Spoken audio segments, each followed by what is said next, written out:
Oh, the ice is just phenomenal, yeah.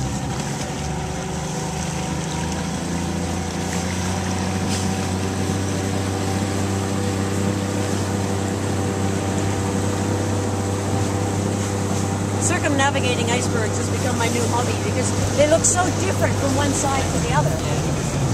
There are several radio antennae, there are several poles for all sorts of purpose, but the most important one is the flagpole. So there is no Argentine flag flying there. So they have been here this spring though. You can see the windows are uncovered. So somebody has been in and set everything up and they're ready for occupation. But right now it's empty. Here, look at all the greenery. Ooh. That's really, really unusual for Antarctica. Okay, that's just crazy stuff.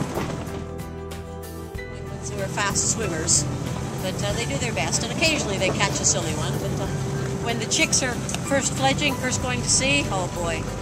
Apparently they caught one off one of the Australian bases and made a regurgitated stomach contents. 17 penguins.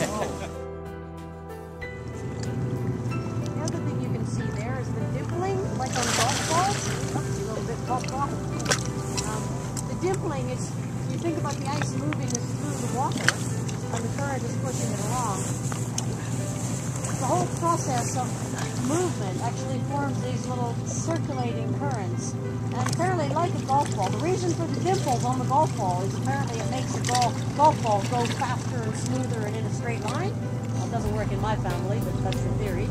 Well, it's exactly the same thing with the iceberg. The dimpling should keep it flowing more smoothly. Look at these little circulating currents happening.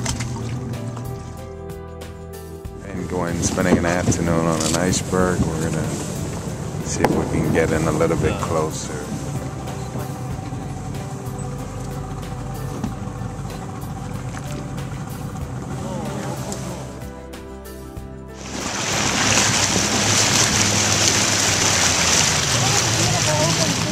Water behind the iceberg. All these little bits of brash ice and sea ice move with the wind because it's really just on the very surface of the water. But this big, beautiful iceberg has a huge keel underneath it, and it moves with the currents. So it's moving in a different direction to the brash ice, and that's clearing out all this space behind it. Yep, remember you're only seeing roughly 1/10 of it. It's almost certainly aground in here. It's been pushed in by the storms, and what will happen is a piece will break off, and it'll be two smaller pieces, so it'll float higher, and it'll get pushed a little deeper, and then it'll break down again, and eventually it'll break down into small enough pieces that we can pick one up and take it back to the ship as ice for the drinks tonight. No, we don't see any. There's one other vessel in the area that I know of. It's about 60 miles south of here. National Geographic Explorer. It's going to be a leopard seal, I'm almost positive, but I need to get a closer look at its head. Oh, we've lost the ship. Captain might have left us. Yeah. Got them out. Got a few bits and pieces of it at least, yeah.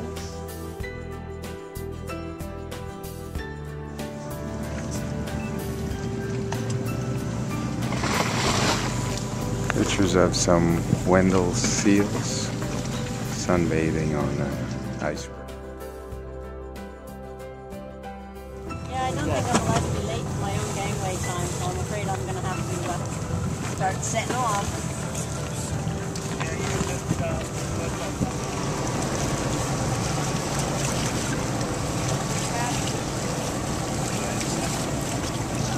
Just back from about 3.5 hours out on the Zodiac tour, waiting our turn to be able to You're looking guilty. You can do it either way, but I'm going in next, and I'm going in the right way. I'll race you.